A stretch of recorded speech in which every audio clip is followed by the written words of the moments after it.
Good morning and hello, everybody. Welcome to the first of the few lectures on the critical issues in Robinson Crusoe. And the particular thrust area of this lecture today is, or rather, are two. One, the issue of travel, adventure, and survival. This is the first core issue that I would take up in Robinson Crusoe. And the second will be the issue of religion in Robinson Crusoe and Defoe's experimentation with the idea of the original sin. Now, you will obviously realize that many of these issues are interlinked in the way that travel, adventure, survival is also related with the issue of religion in Robinson Crusoe, but I'll come to them by the by. Now, the first thing that I'd like to point out is that when Defoe wrote Robinson Crusoe, a lot of genres were in circulation, but almost all these genres, including the genre of the spiritual autobiography, talked about contemporaneity. It was moving away from the abstraction of Catholic religion to the more mundane and practical aspects, everyday aspects of individual experience in the Protestant religion, right? So we need to understand this, that even if Defoe is talking about religion, he's not going to talk about, abstraction, city of gods, or the allegories in the way John Bunyan would be doing. He would be talking about concrete landscapes, individuals, experiences, and relating it with the issue of contemporaneity. So this needs to be kept in mind when we discuss Robinson Crusoe. Now, you will, of course, understand that travel was attaining a very important dimension within the 18th century literary sphere, literary and I would say cultural, social sphere as well. And much of this had to do with the issue of politics and colonial expansion. Now, as a result of which, colonialism being predicated upon travel to new lands, mapping of the lands, cartography becomes a very important aspect. And you will, of course, have seen how, Defoe meticulously charts out the territory of the island. So cartography becomes important. Culture and anthropology becomes important. So imaginative geography, imaginative anthropology sort of becomes superimposed, and 18th century travel writing takes a different turn from the erstwhile predecessors. If you look at Hakluyt's travels, for example, in the earlier century, then you'll be fascinated in the way in which fact and fiction dominate the 17th century travel writings. So much so that 17th century travel writing seems to be more impacted with the issue of fictionality and wonder, strangeness. Therefore, very often you have, people with four heads, abstract dragons, territories which are unidentifiable. And therefore, the fictional quantum of the 17th century travel narrative is far greater. And there is very little of actual topography, climate, roads, condition of people, arms and ammunition, and so on and so forth. Now, this is the first turn that 18th century travel writing takes. The travel writing now becomes much more authentic and factual. In fact, according to the Royal Society, which was predominantly a scientific body, the actual sort of technique of writing travel becomes determined. These are facts which can be verified. These are maps which can then be put to topographical usage. And this is a gradual mapping of the other. And you see, this falls within a pattern as well. What are the key issues of travel? First and foremost, travel involves specific maritime details. And this is what, Robinson Crusoe is so such a path-breaking travel narrative also, that it gives us exact latitudes, longitudes. You remember Defoe and his, writing on the piece of wood, inscribing dates and days of the actual stay on the island. So, enormous turn towards factuality. Secondly, the description of speed of the ships, latitudes, longitudes, the the kind of efforts of the mariners when a storm would strike, what would be the kind of tools that the mariner would need when he was shipwrecked. So if you study carefully, and many of us tend to overlook these sections while we read Robinson Crusoe is marked by a specific jargon. And this jargon is that of maritime travel. So a lot of sailors, and we have records for this, would look towards the text of Robinson Crusoe as something which would be considered as reasonably authentic travel writing. And you see, Defoe was meeting these travelers, and therefore he was aware of the maps that they were laying down. Defoe was keenly aware, and because he was writing projects for implementation, he was talking to the sailors, looking at the maps.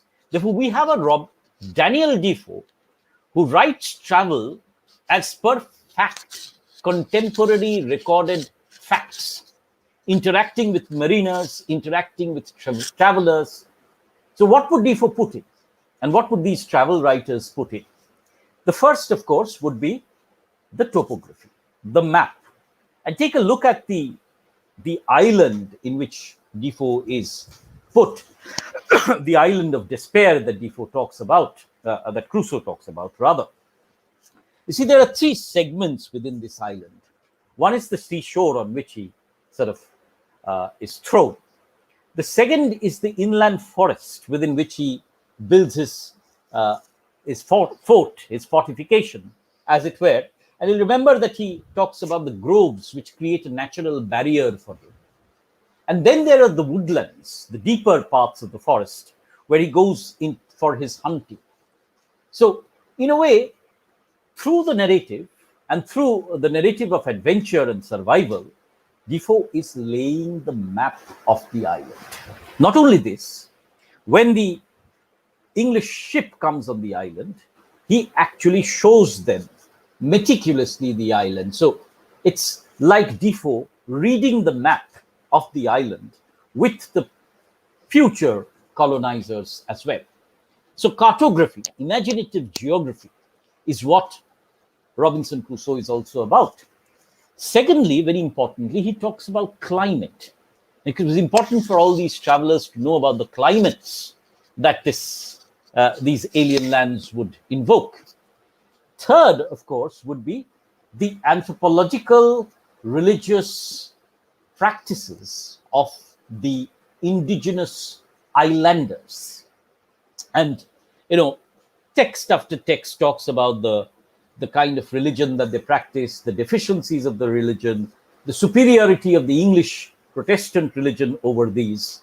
So religion comes as an important factor in these travel writings. There will, of course, be, cultural habits of the people, food habits. You see, cannibalism takes on a very important dimension in Robinson Crusoe, but, you'll also have to take it in terms of the cuisine.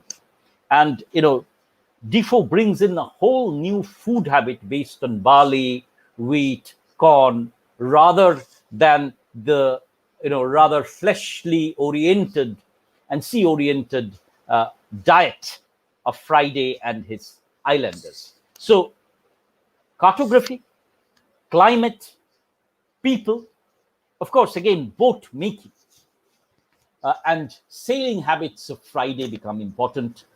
Also important are, in other narratives, roads, the kind of arms and ammunitions that the people have. In fact, compared to Crusoe, and Crusoe is marked by his highly technical, presence of the rifle. Friday's tribe is marked by the sharpened spears that they use. So arms and ammunition, all of these, make travel writing decidedly factual and markedly political, in the sense that this then can be transferred into the political repository of the English nation and the collective English preparation. Now, nowhere is this more important, that you will find in the Sino-British War, the war between England and China later on, where, the British would go to, say, a place like Mysore and take in Tipu Sultan's rocket, the first projectile missile, and perfect it and use it in a battle in China. So mapping the territory, mapping the arms, the cartography, and thereby penetrating it.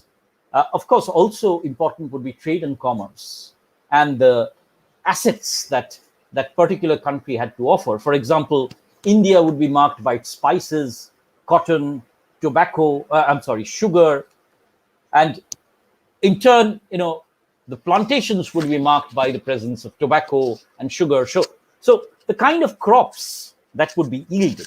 So deeply impacted is this concept of economics and politics within the field of Robinson Crusoe. That the island is fertile for corn, that he can harvest there. He's of course visited Brazil, he's visited Venezuela, he's visited the coast of Morocco. So very importantly, this entire notion of travel and also mapping these sea routes and the storms. You see, storm is a very important aspect of Robinson Crusoe. And I need to remember that Defoe actually had an entire book on storms. So the different seas, the different storms that are raised on the seas, ways of surviving storms, shipwrecks. And you see, all these texts are marked by an intense anxiety of being shipwrecked. So, travel, as we see right now, on an airplane from one continent to the other, would not be such an easy affair in the 18th century. There were actual risks of death. There were actual risks of people getting shipwrecked and, running into very severe storms on the Pacific and the Atlantic Oceans.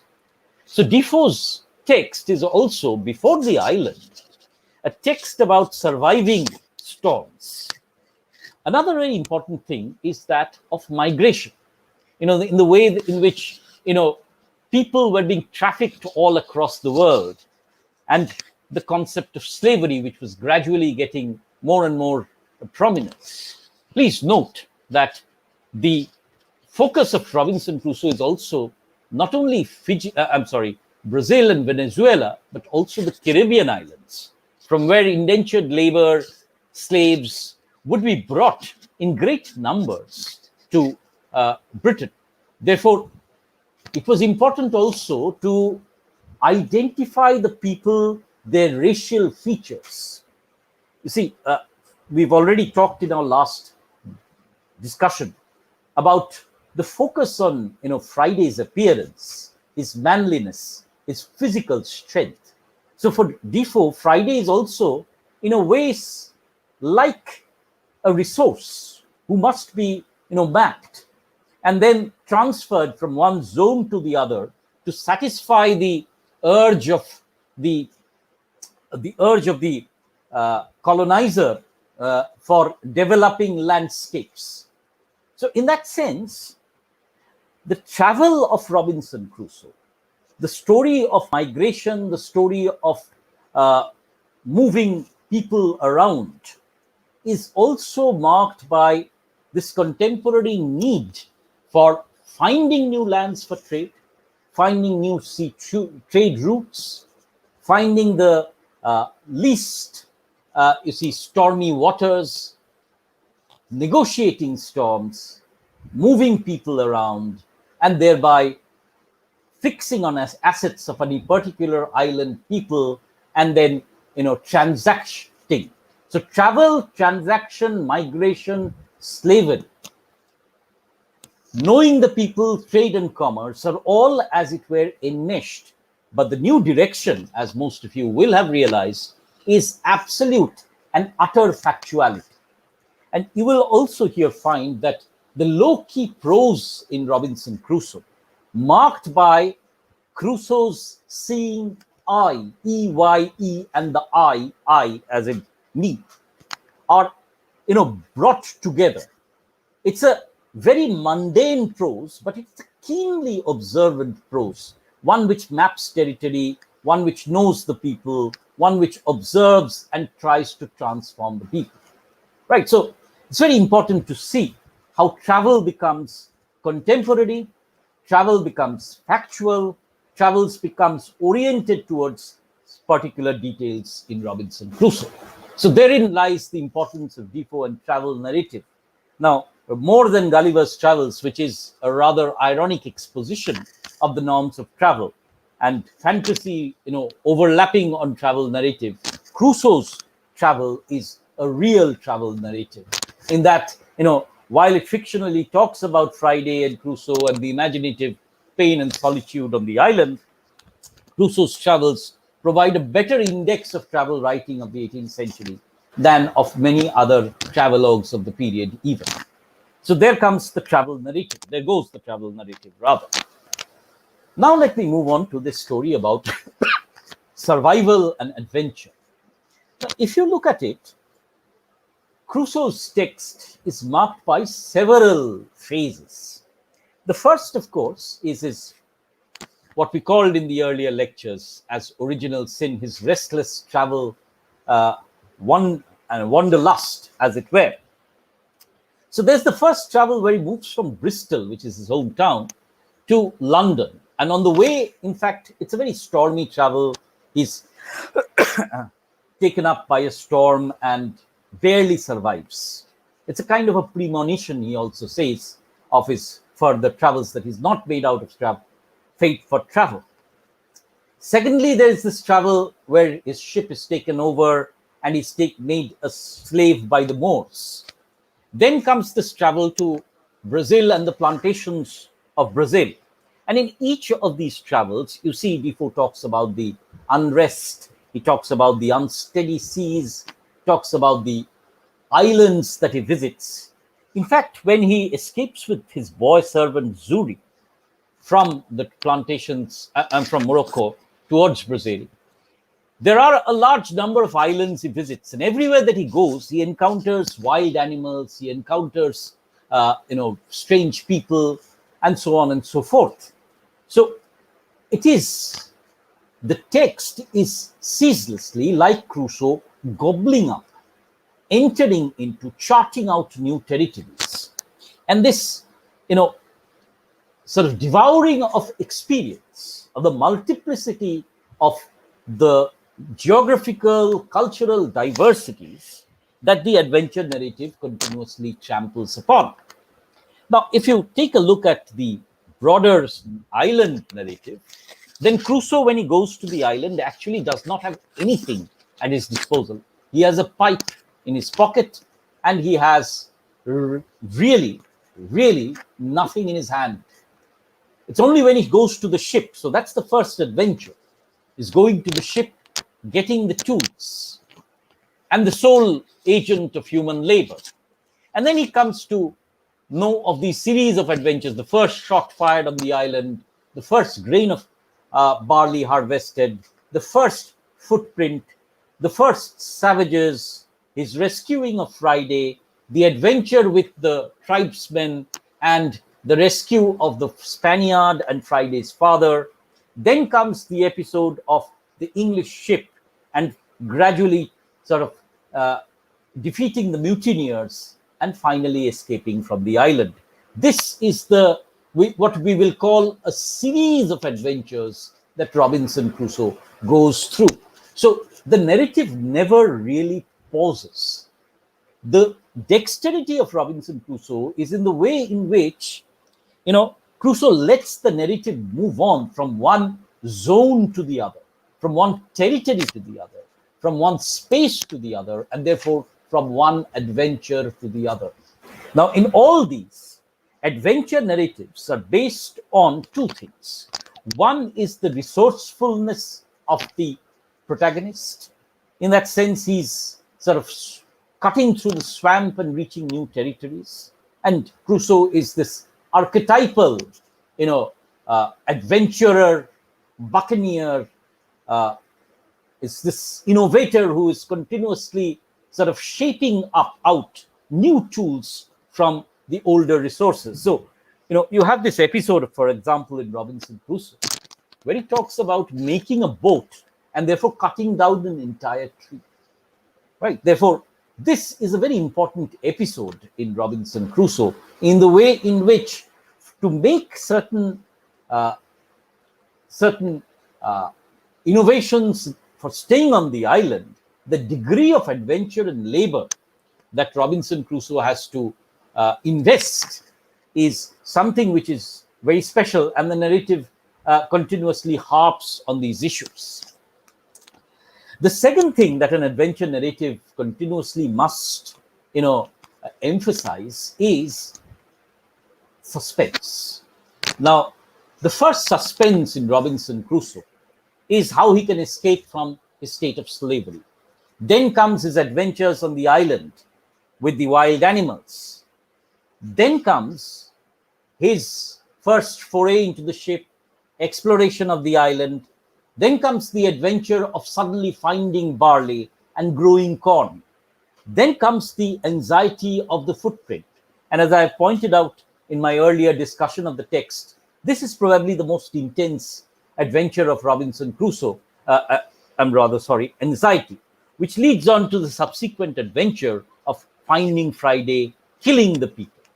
Now, the third thing that adventure narratives often base themselves upon is violence. And Crusoe's story is also marked by this degree of continuous transaction, continuous violence. Crusoe is killing both animals and human beings without any compunction, as it were. So, the three things that I pointed out and that make Robinson Crusoe a story about survival is his emphasis on the resourcefulness of the adventurer. Second is the utilization of his own labor and continuous events that pile up on one another. And the third is creating this emotional element of anxiety, suspense, and further action. Right. So, in that sense, the story of adventure and survival are superimposed upon one another in Robinson Crusoe and superimposed upon the story of the travel. Marked by violence, marked by ceaseless movement, marked by the original sin, Defoe's text uses the available traditions of the seafarer's narrative, uses the narrative of the adventure story, of the shipwreck, which was very common, and acts as a kind of a journal and also a kind of what you can say conduct book of how to survive on islands if you are marooned. Now, you will find that 19th century versions of the Robinson Crusoe narrative, Robinsonades as they are called, will use this meticulously, especially if you take a look at, texts like Swiss Family Robinson, which is again, a family trying to survive on the island. So this is how, Robinson Crusoe emerges across the three, what we'll call adventure motifs of travel, adventure story, and the element of the survival narrative, each of which interact with each other to create the base on which the narrative movement of Robinson Crusoe is created. So external movement, external travel, external survival, external adventure is what Robinson Crusoe talks about. It is now time probably to come to the internal dimensions of it. Right. So you will understand, of course, that Robinson Crusoe is not merely marked by secular adventure and secular movement into territories. Robinson Crusoe is also marked by a ceaseless self quest. So, if there is travel outwards, then there is travel inwards. If there is survival outwards, inwards, there's also a turmoil that takes place, an anxiety, despair, and movement that takes place. And this is where I would like to come to a discussion of Defoe and the spiritual autobiography, and explore the use of religion and the importance of religion in Robinson Crusoe. Give me a second, please. Right. So, what was the spiritual autobiography? And before I go into it, it is important for us to understand what the spiritual autobiography was and how did it come into prominence within the 18th century structure. You will find that the religious autobiography is an extremely ancient form, as it were. In Christianity, of course, many of you will remember St. Augustine's Confessions as the first spiritual autobiography. And Augustine is talking about his tribulations, his movement, and that is the standard pattern of the spiritual autobiography, the movement from sin to grace. That's the structural pattern of all spiritual autobiographies, and continuous internal struggles with sin. The human internal struggle with sin is the staple of the spiritual autobiography and its movement towards the arrival of grace. Now, the Catholic spiritual autobiography would be more generalized and marked by the intervention of the divine. So, in many cases, the Catholic spiritual autobiography, the Catholic spiritual biography, is not marked by only the individual and God. It's also marked by the presence of the priest, the presence of the church, for example. Now, there are various spin-offs from the spiritual autobiography. If you remember your film, The Exorcist, the exorcising of the ghost, for example, uses both the adventure as well as the presence of a kind of established religious structure within the salvation of the young girl, as it were. But something changed with the arrival of Protestantism. And this is where we see a distinct transformation of the spiritual autobiography. Because this Protestant religion talked about the personal interaction with God, therefore, they cut out the church altogether, as it were, and focused solely on the individual experience and ceaseless exploration of individual experience, leading to awareness and salvation. And it was here also, therefore, that we see the spiritual autobiography from the 1650s move towards more discernible patterns of contemporaneity. That was a word which we used in travel writing, remember?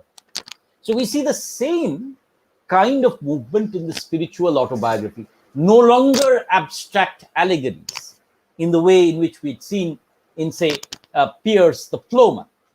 But we are moving towards identifiable human beings in identifiable human situations, which are contemporary and which then must be recorded meticulously so that spiritual patterns can be traced within it. So, what is this spiritual pattern? Let us take a very close look at how the spiritual autobiography moves.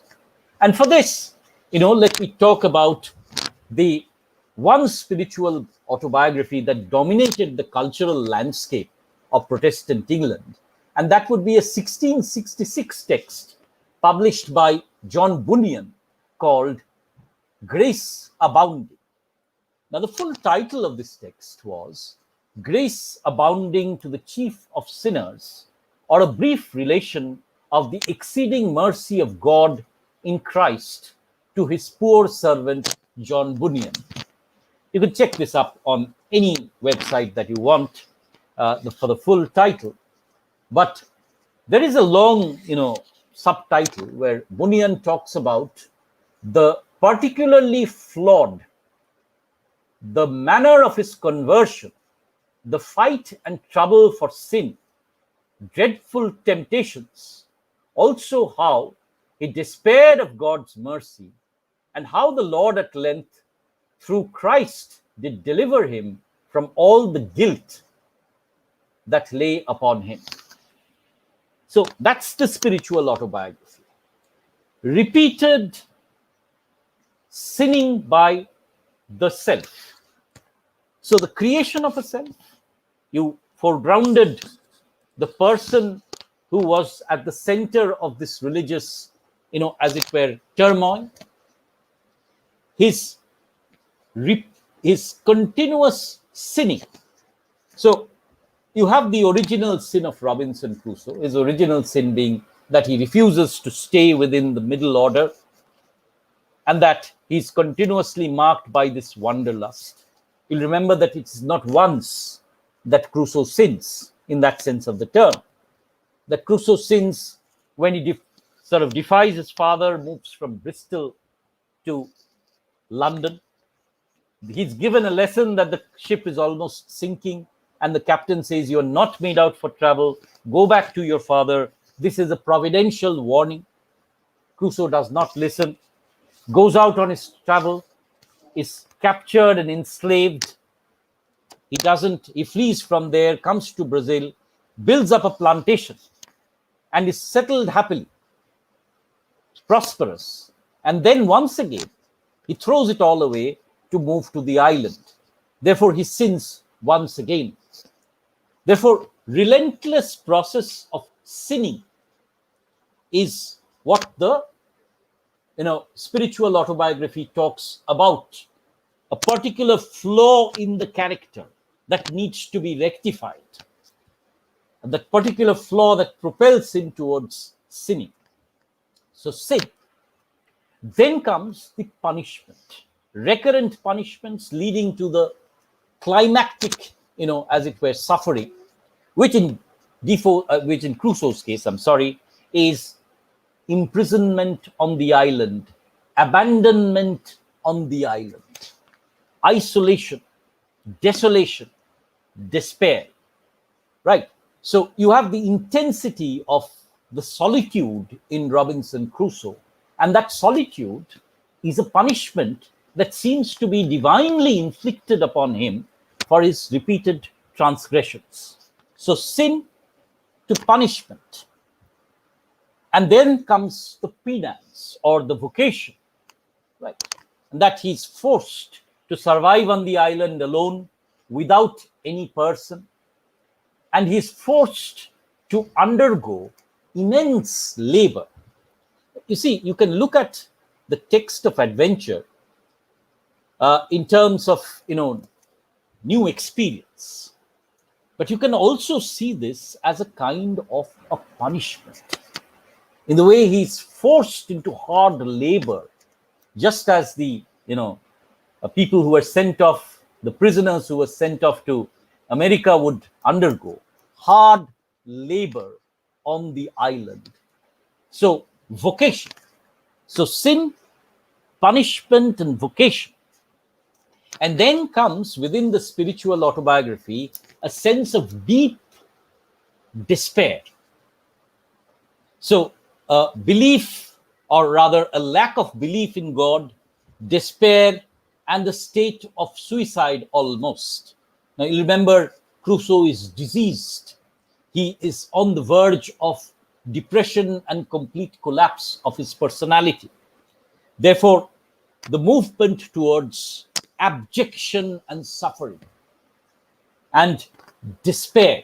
So sin, suffering, penance, despair. And then comes a moment of epiphany. You see, the epiphany usually follows this moment of despair. So we have Crusoe's dream that we talked about of this, very strange and gigantic figure who, as it were, pierces him with a spear. So that's the apocalyptic moment when the despair is at its peak. And then comes this passage from the Bible as an epiphany, which says, I will never forsake thou. And this is the moment when the faith in God is restored, as it were. The faith in God is restored. And therefore, you have a process of epiphanic realization and reaffirmation of faith. So the penance now leads to the awareness of God and divinity. And therefore, you have the movement now from despair towards hope. And Crusoe now is entering into the zone of hope. And then comes this process of what we will call, justification of his stay on the island. So sin, penance, suffering, realization, justification.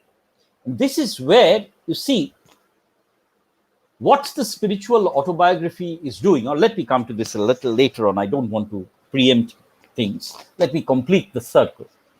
Comes the justification of his stay on the island. Then comes salvation. Now, in Crusoe, the salvation comes in two halves. The first salvation is the arrival of Friday on the island. So, the end of his sort of isolation on the island.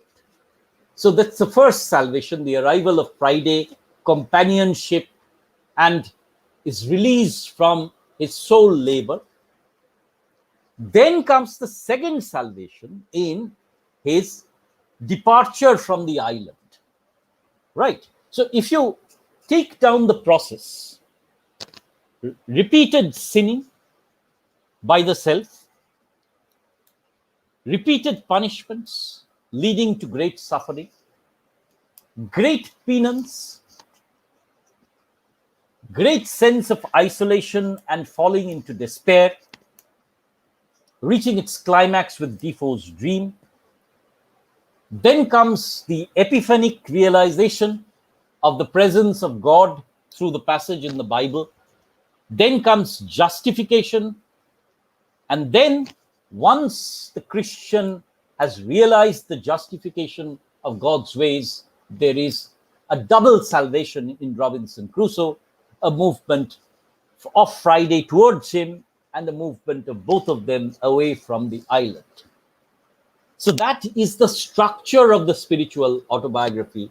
And in moving away from the island, Crusoe has undergone a process of what we will call grace, of the receipt of grace, and therefore, the explanation of the ways of God to man.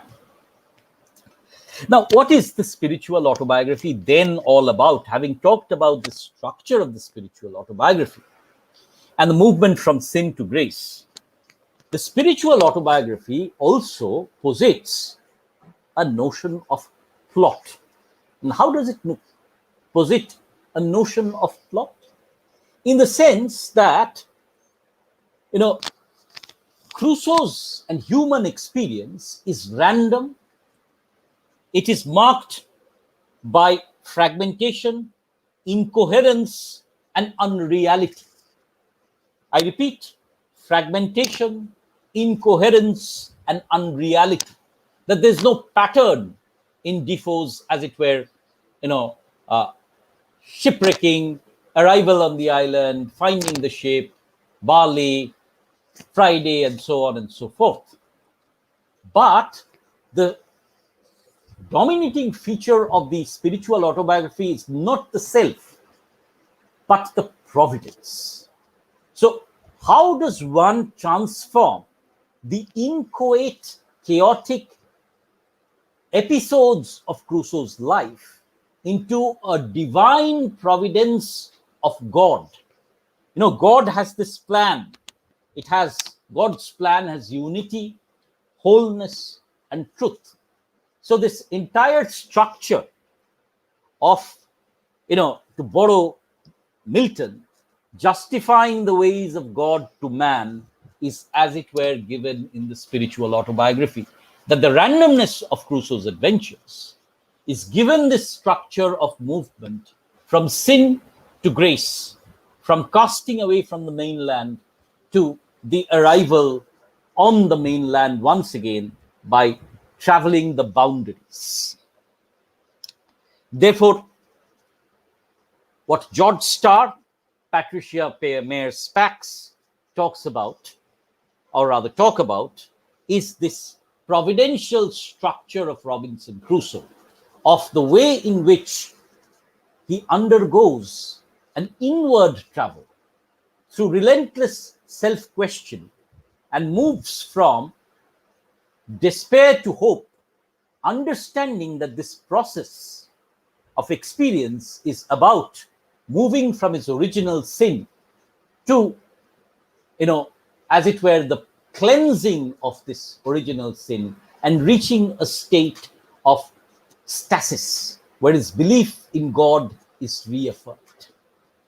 Right, so this is the structure: understanding, self-awareness, and therefore a degree of inward turmoil and travel back to a state of understanding. So the self-consciousness in Daniel Defoe, or rather in Robinson Crusoe, is marked by this intense self-awareness and journey and a final understanding of God's plan. So I will say that if the adventure story is marked by randomness, then the spiritual autobiography is what gives Robinson Crusoe its moral structure, as it were, its moral structure. Now, there is a deep problem, of course, with positing the adventure story and the moral narrative as antithesis. In an earlier lecture, we already had talked about how the original sin is extremely paradoxical. Without the original sin, there is no travel narrative, no adventure story. As I said, Gopal makes for a very bad, adventurer. It's the Rakhal, as it were, in Robinson Crusoe, who makes it such a, pulsating adventure story. So the dominant structure of the spiritual autobiography then is this movement from, hope and despair, and therefore Defoe is, as it were, using a metaphor that Bunyan used himself, a pair of scales. It's like, the narrative is always moving between hope and despair, and that is where the spiritual autobiography leads up to. Now, how do we reconcile? That's the last question that I'm going to ask. How do we reconcile these two narratives? One which pulls towards randomness, travel, and the other which tries to anchor the self. Now, you will, of course, understand that the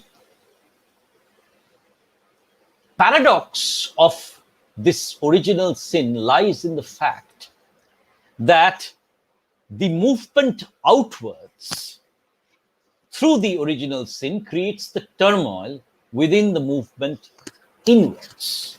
So it is because that Defoe has this original sin that he throws away the middle station and moves to the vast seas and gets shipwrecked.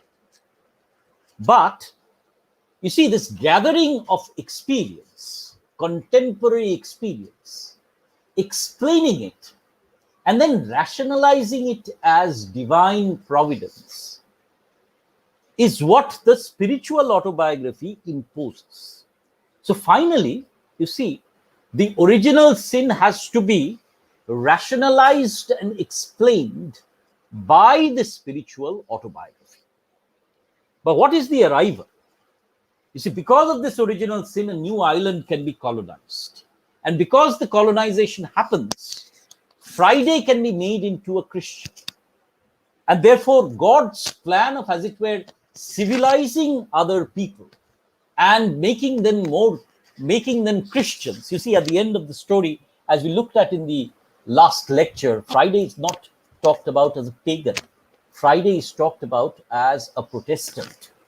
So it's God's plan that the original sin now can lead to further and further people who are elevated from their, as per Robinson Crusoe, not as per me, can be elevated from their state of fallenness into paganism into a state of Christianity. So in that sense, you see, if there is a secular content of the original sin, then there is a religious content of the original sin as well, that it leads to further Christianization and therefore the spreading of faith. Now, can you understand, therefore, what this means? It means that there's a new dimension being added to the narrative of the missionary's adventure story. The missionary who's not going there for personal gain, but who's going there for the sake of Christianity and for rescuing human beings who are fallen into pagan states. So it is here, as it were, that, the original sin of Crusoe is offset by the plan of God, which then means that Friday can be Christianized. So in Crusoe, as I keep on harping, you have the secular violent colonizer, who's politically, economically inclined, combined with the religious colonizer, the missionary, who has a Christian dimension and therefore is performing the act of God.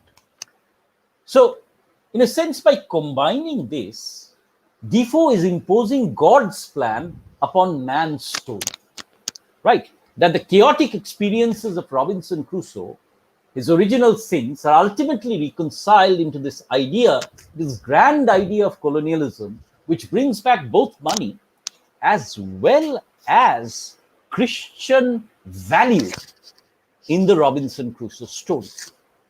So I'm going to suggest that the directions in which the the different narratives pull, the narrative of the adventure story and the adventure and the religious autobiography, the spiritual autobiography, are not oppositional, even if they appear so. In the long run, the adventure story of Robinson Crusoe is also equally comfortable with the idea of the spiritual autobiography, right? So we will not go with Karl Marx, who says that of his religious musings, we take no notice. Marx actually dismisses Robinson Crusoe's religious content. He says we don't care about it. We would rather suggest that these two forms of narrative complement each other in the sense that both the adventure story and the religious narrative in Robinson Crusoe would have had its own deliberate structures.